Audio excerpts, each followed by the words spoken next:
अस्सलाम वालेकुम। आप देख रहे हैं जियो लावा HD टीवी और मैं हूं सलीम ताहिर। एक नज़र डालते हैं आज की न्यूज़ में। प्रेस क्लब लावा के सदर मलक साजिद महमूद अवान की जानिब से प्रेस क्लब लावा से मुंसलिक सहाफ़ियों के एजाज़ में अफ्तार डिनर दिया गया, जिसमें सरपरस्त आला मलक अमीर अब्दुल्ला, सीनियर नायब सदर इम्तियाज़ अहमद लावा, जनरल सेक्रेटरी हाफिज कमर जमान समेत दीगर अहदेदारों और मेंबरान ने शिरकत की। इजलास से खिताब करते हुए सदर प्रेस क्लब लावा मलक साजिद महमूद अवान ने कहा, अल्लाह के फजलो करम से प्रेस क्लब लावा अवामी मसाइल को उजागर करने में अपना अहम किरदार अदा कर रहा है।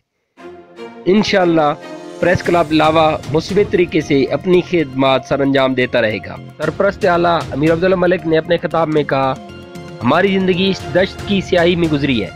शर पसंद अनासर की सरकोबी जारी रखेंगे, इंतज़ामिया से बेहतर ताल्लुकात रखेंगे, लेकिन अपनी शिनाख्त पर कोई समझौता नहीं कर सकते।